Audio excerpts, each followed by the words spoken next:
This 1 Degree Outside video is sponsored by the Topsfield Fair, America's oldest fair. You can pre-order your admission, meal, and ride tickets today at topsfieldfair.org and join the fun October 4th through 14th, conveniently located on Route 1, just off of Interstate 95. Well, hello again. This is your photos, foliage, and question and answer segment. You keep the photos coming. You keep the questions coming. And Danielle and I will make sure we keep this segment coming for you as well. Let's start out with the foliage map, which your pictures and reports have been a huge part of this week. A peak color now. Peak color across the North Country, also the high terrain of the Northern Greens, although we've kept it very distinct in Northern Vermont. You're going to see why and how Jeff's photo played a role in that in just a moment. Also, you can see the color, yes, right there into the whites in the presidentials anyway. In the high terrain, you've got some of that peak color. Otherwise, mostly high color down through the Mount Washington Valley, but it's gorgeous no matter how you cut it.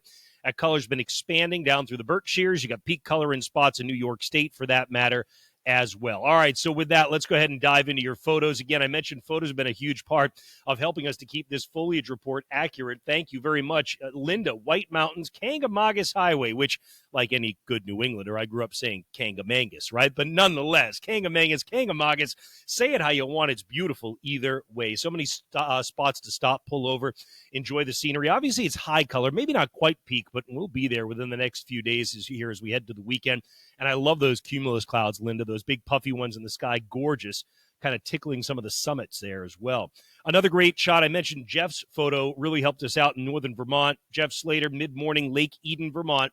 Beautiful. It's not deep. It's a 40-foot deep lake, but look at that. Gorgeous color starting to pop. Not peak yet, but popping up, certainly. Jeff, thank you very much for keeping us posted on what's going on up at Lake Eden. That's gorgeous. All right, meanwhile, how about Dennis? Departing front, revealing a beautiful sunrise in Exeter from this aerial view. You know, we've been getting a lot of this lately in terms of getting the beauty right behind the front. There hasn't been a lot of moisture in the air, so even if you get a couple of showers, it tends to clear out pretty quickly behind it. Look at the fog developing right over some of the bodies of water. Of course, remember, they all soaked up the heat of the summer, so they take longer to cool, so what you get is cool air, relatively warm water, and fog that develops out over it as well. Dennis, thank you for that. Meanwhile, of course, Hurricane Helene and historic storm. Our hearts go out to everyone who's been impacted or has family and friends that were impacted by this one. We appreciate, Emmett, that in the midst of everything, you thought of us, sent this along from Punta Gorda via our app. Of course, folks, you know you can always send in photos via the app on the Send to Us tab. And while, of course, the big impacts were felt across much of the southeastern United States, we could see the edge of Helene here. Meteorologist Tim Kelly. Tim and I worked together for so many years. Tim taught me so much at NECN and NBC Boston when we were working together. And you know what? Tim's got his own Out the Door and More weather video segment on YouTube. If you haven't seen it yet, you should check it out. Quintessential New England, Quintessential Tim, like only Tim does, setting up the big picture of everything that's going on. But this was sunrise over Boston, the edge of former Helene. And you know what? Tim knew it was the edge of what was the hurricane, but a lot of us just saw beautiful kind of scenes playing out. Maybe did or didn't realize that was the edge of the hurricane. Scituate was a great example. Brian, gorgeous, epic sunrise, Saturday morning, Scituate light. I got to tell you, so many of you sent us photos at the same time on Saturday morning because of this. Mansfield, Massachusetts, Paul, morning sunrise, gorgeous. Look at the texture in the sky there as well, right? And it didn't stop with Paul. Audrey, sunrise at the bog in Barnstable. You've got the fog over the bog. You've got the texture from the clouds in the sky, and you get the beautiful color as well. Thank you for that, Audrey. Whether it was a rising sun or a setting sun, like Karen had in Ipswich, it was gorgeous no matter how you cut it. That's a peaceful scene right there. And that brings us to a little bit more in the way of the question and answer segment, right? But they're both going to be based on photos. So Dale says, looking west from our deck in Edgartown, Mass, what is that tiny rainbow? You see it right there at the center? That's called parhelion, a little bit more commonly referred to as a sundog.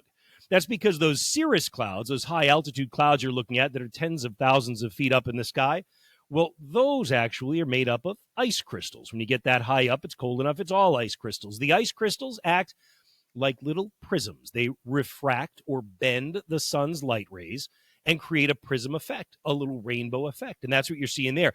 Oftentimes, you can see one on either side of the sun if you have enough cirrus clouds in the sky. We've been getting a lot of these lately. And the simple reason is because it's been dry, so the clouds really haven't been lowering. So you get these high-altitude clouds, and you get a lot of the sundogs as a result.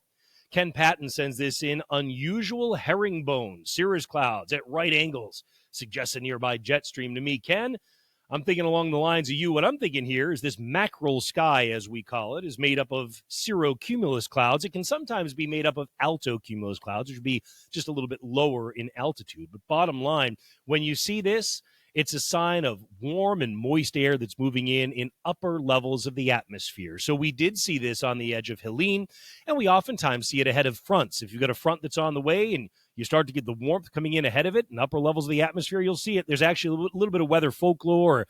I guess it's really just straight up truth, right? Which is mackerel sky, not 24 hours dry. Does it mean it's going to work that way every time? Not every time, but nonetheless, the vast majority of the time, you can bet that there's change coming, and that change is likely going to end up bringing a chance for raindrops. Folks, you keep the pictures coming. We'll keep this segment coming. Absolutely. And more of you sending them in each week. We really appreciate that. Remember, you can do it on the app or go to our website, onedegreeoutside.com. Click on Community Gallery. And if you go down to the bottom, first of all, you can look at everybody's pictures. But secondly, you can submit the photos yourself. There's a form to do that right there. Or just a report. Actually, we got a really helpful report last week saying, hey, along the coast of Maine, there's really not that much color yet. That was very helpful for us to make the map today. That's how things look for now. Of course, for all of your weather updates, whether it's storming, sunny, or somewhere in between, you always just think onedegreeoutside.com. We'll be looking for you. Have a great weekend.